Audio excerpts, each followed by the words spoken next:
सबसे पहले क्वेश्चन से स्टार्ट करते हैं। पूरे 25 प्रश्नों को एक बार लगाने का प्रयास जरूर कीजिएगा। पहला प्रश्न मैं रिवीजन भी कराऊंगा आपको।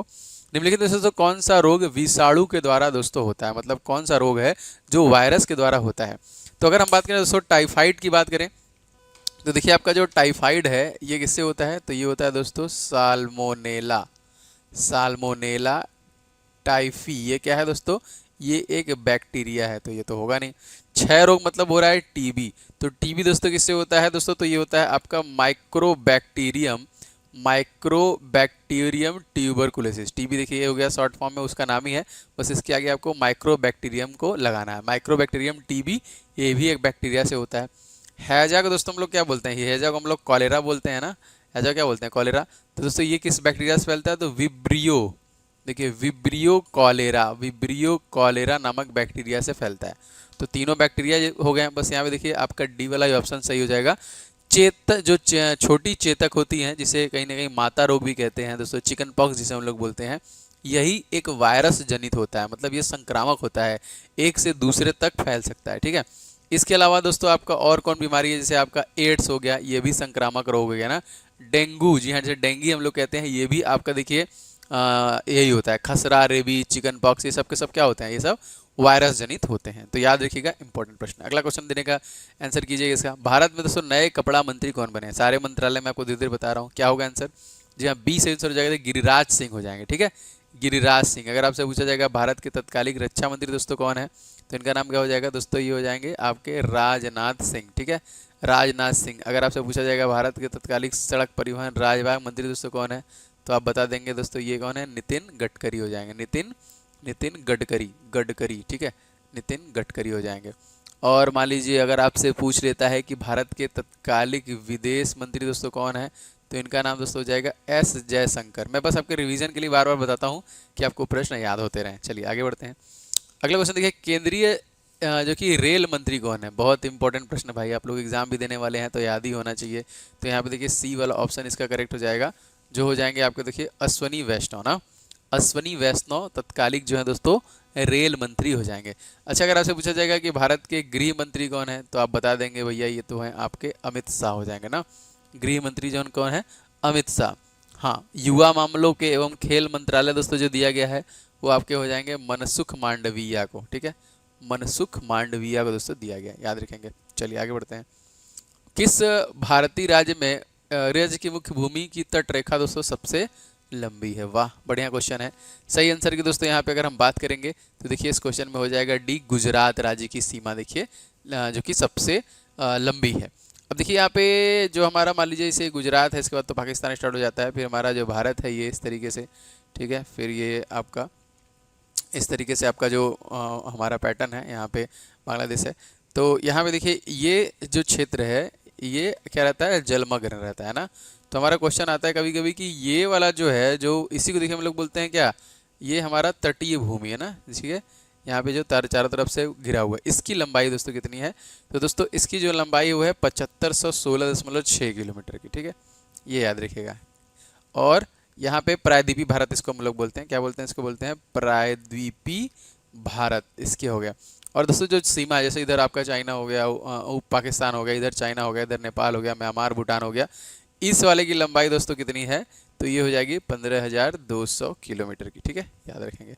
अब इसमें देखिए आपका अंडमान और निकोबार भी है, अगर अंडमान निकोबार को हटा देंगे, बस इसका लेंगे, तब दोस्तों ये 6100 किलोमीटर की है, तो ये भी याद रखिएगा, इंपॉर्टेंट है। बाकी गुजरात के तत्कालिक सीएम का नाम मैं आपको याद करा चुका हूँ दोस्तों, ये कौन है, ये हो जाएंगे भूपेंद्र पटेल हो जाएंगे। और दोस्तों यहाँ पे गवर्नर कौन हो जाएंगे, तो दोस्तों ये हो जाएंगे आचार्य देवव्रत, आचार्य देवव्रत सिंह हो जाएंगे यहाँ के गवर्नर। ठीक है, चलिए आगे बढ़ते हैं। दोस्तों आपके एनटीपीसी एग्जामिनेशन के लिए मेरे द्वारा कुछ बेस्ट ई बुक्स भी बनाए गए हैं जो आपके रिवीजन के लिए हैं। जैसे 500 प्रश्न दोस्तों आपके गणित के हैं और सारे के सारे दोस्तों सोल्यूशन के साथ दिए गए हैं। तो इन 500 प्रश्नों को दोस्तों परीक्षा से पहले पहले आपको लगा के जाना है। सुपर गेस्ट क्वेश्चन दोस्तों ये है आपके एनटीपीसी परीक्षा के लिए, सीबीटी 1 के लिए निश्चित तौर पर आपको 100% आपको हेल्प करेगा। तो परीक्षा से पहले पहले दोस्तों आप डेली 10-20 करके आप लगाइए और आपको सारे प्रश्न रिवीजन होते रहेंगे। और जीके जीएस को भी देखिए कंप्लीट करने के लिए हमने ई बुक बनाया है दोस्तों, जीके टॉपिक वाइज, पूरा टॉपिक वाइज आपको इसमें मिल जाएगा। ऑल देखिए सिलेक्शन, इसका नाम जीके ऑल इन वन है। आपको इसमें सब कुछ मिल जाएगा और सभी परीक्षा में भी आपको ये काम देगा। तो इसको आप लेके रिवीजन करते रहिए, क्योंकि देखिए जीके आपका 40 नंबर का आ रहा है सीबीटी 1 में और 50 नंबर आ रहा है सीबीटी 1 में, तो सीबीटी 2 में। तो रिवीजन करेंगे तभी आपको याद होगा और आपको सारे टॉपिक का आइडिया भी होना चाहिए किस किस टॉपिक से प्रश्न बन रहे हैं। साथ ही स्टैटिक जीके के देखिए 2500 प्रश्न है कंप्लीट डिटेल के साथ। ये तीनों ई बुक आपको मिल जाएगा। साथ ही दोस्तों हिस्ट्री का ई बुक इसमें फ्री है, आप देख सकते हैं। आप इसे हिस्ट्री का ई बुक जो है आप फ्री में देखिए जाके डाउनलोड करके पूरा कंप्लीट कर सकते हैं। हिस्ट्री, पॉलिटी, ज्योग्राफी और साइंस के भी आपको ई बुक यहाँ पे मिल जाएंगे। तो एप्लीकेशन के ई बुक वाले सेक्शन दोस्तों आप जाके यहाँ से इसको ले सकते हैं। तो जरूर से दोस्तों ले लीजिएगा, सब के सब ई बुक आपके लिए बहुत इंपॉर्टेंट है। निम्नलिखित में से किस माध्यम में ध्वनि नहीं जा सकती है दोस्तों? कौन सा माध्यम है जिसमें ध्वनि नहीं जा सकती है? तो सही आंसर हो जाएगा दोस्तों बी, निर्वात इज द राइट आंसर। ठीक है, निर्वात से हो जाएगा। पृथ्वी के चारों ओर गैसों के समूह को दोस्तों हम लोग क्या बोलते हैं? जी हाँ, बढ़िया क्वेश्चन है दोस्तों, इसी को ही हम बोलते हैं वायुमंडल। पृथ्वी का वायुमंडल गैसों, धूल कणों और जलवाष्प से बना हुआ है। ठीक है, वही होता है। इसमें देखिए सबसे ज़्यादा मात्रा जो है किसका? नाइट्रोजन का है। कितना? 78% का है। ठीक है, अगर आपसे पूछा जाएगा ऑक्सीजन कितने परसेंट है दोस्तों, तो ऑक्सीजन हो जाएगा आपका 21% का हो जाएगा। ये सब आपसे पूछा जाता है। और वायुमंडल की परतें भी, जैसे हमारा ये पृथ्वी है, तो सबसे पहला दोस्तों कौन हो जाएगा, उसके बाद दूसरा कौन हो जाएगा, फिर तीसरा कौन होगा, फिर चौथा कौन होगा ना। तो देखिए सबसे पहला जो होता है उसको हम लोग बोलते हैं ट्रोपोस्फेयर, और हिंदी में क्या बोलते हैं? क्षोभ मंडल। और दूसरा दोस्तों क्या होता है? वो क्या होता है दोस्तों? ये होता है आपका समताप मंडल। समताप मंडल। वायुयान कहाँ उड़ते हैं? इसी में उड़ते हैं। ठीक है, उसके बाद दोस्तों आपका क्या होता है दोस्तों? ये होता है मध्य मंडल। ठीक है, उसके बाद दोस्तों आपका होता है ताप मंडल, और उसके बाद आपको होता है बहिर्मंडल या फिर वायुमंडल। ये सारे मंडल से भी क्वेश्चन आपके परीक्षा में बने हुए हैं। हवा में जो गैस की मात्रा सबसे अधिक है दोस्तों वो कौन सी है? चलिए, हवा में जो गैस की मात्रा सबसे अधिक है वो कौन सी है ना? ये प्रश्न भी आपसे पूछा जा चुका है काफ़ी बार। तो कौन सी भाई? अभी मैंने हमको लग रहा है आपको बता दिया है। तो क्या लगता है? नाइट्रोजन। चलिए, सही हो जाएगा इस क्वेश्चन में आपका option number D is the right answer, nitrogen. अच्छा, अब देखिए नाइट्रोजन मैंने आपको कुछ देर पहले बताया, तो आप लोग जान रहे हैं कि 78% है। ठीक है, ऑक्सीजन भी मैंने आपको बताया दोस्तों, ये कितनी है? लगभग 21% है। इसके बाद दोस्तों कौन हो जाएगा? तो आर्गन है दोस्तों। आर्गन है 0.93% आपका। ठीक है, इसके बाद आपका CO2 है, कार्बन डाइऑक्साइड जो है 0.036% हो जाएगा। ठीक है, इसके बाद दोस्तों आपका जो है वो है नियॉन। नियॉन की दोस्तों मात्रा कितनी है? तो नियॉन की मात्रा जो है, नियॉन की मात्रा दोस्तों कितनी है? दोस्तों ये जाएगा 0.002%। ये आपका पूछा जाता है प्रश्न। आगे देख, निम्नलिखित में से कौन सा दर्रा श्रीनगर को लेह से जोड़ता है? तो सही आंसर दोस्तों जाएगा Zoji La is the right answer. अब जोजिला, ये सारे दर्रे दोस्तों कहाँ पे स्थित हैं? जैसे जोजिला हो गया आपका, देखिए बारालाचा आपका कह लीजिए, नहीं ये तो बारालाचा नहीं है, हिमाचल में चला जाएगा। नाथुला आपका सिक्किम में हो जाएगा। जेलेपला जो हो जाएगा ये भी आपका सिक्किम में हो जाएगा। तो देखिए कौन कौन सा है आपका? जोजिला हो जाएगा, और आपका हो जाएगा काराकोरम, जोजिला, काराकोरम, पीर पंजाल।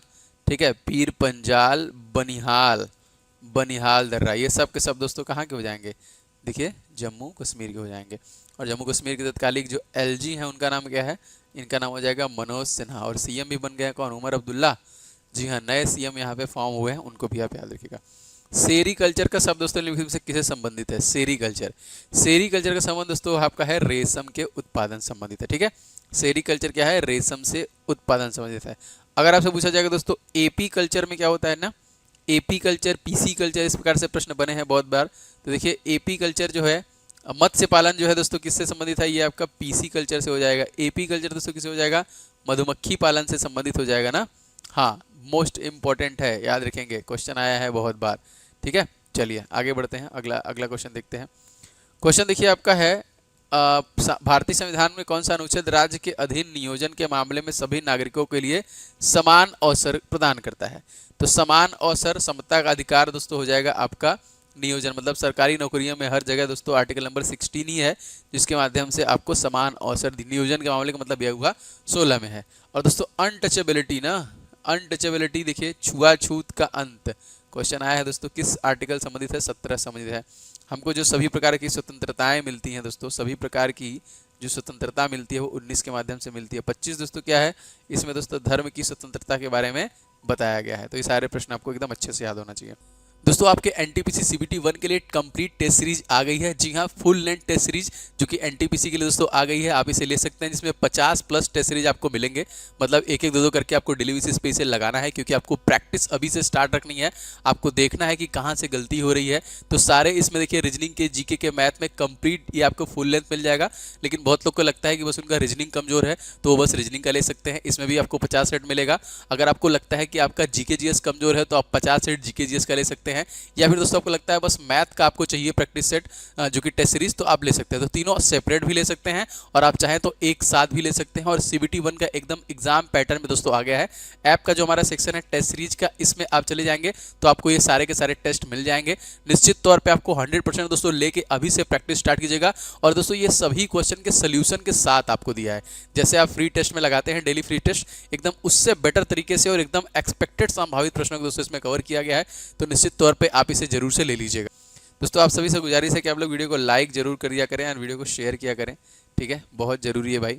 चलिए आगे बढ़ते हैं, पता चलता रहना चाहिए ना ऐसे। संविधान का देखिए अगला क्वेश्चन हमारा क्या है, जो कि संविधान का कौन सा अनुच्छेद स्पष्ट करता है कि आरक्षण जैसी नीतियां समानता के अधिकार का उल्लंघन करती हैं। दोस्तों ये हो जाएगा आपका आर्टिकल नंबर जो कि 16D है कहता है, ठीक है, 16D में दोस्तों ये आपका कहता है, मोस्ट इंपॉर्टेंट। बाकी देखिए 21A क्या कहता है, तो दोस्तों ये 6 से 18 14 वर्ष के बच्चों तक के लिए अनिवार्य शिक्षा, ठीक है, अनिवार्य शिक्षा ये देता है।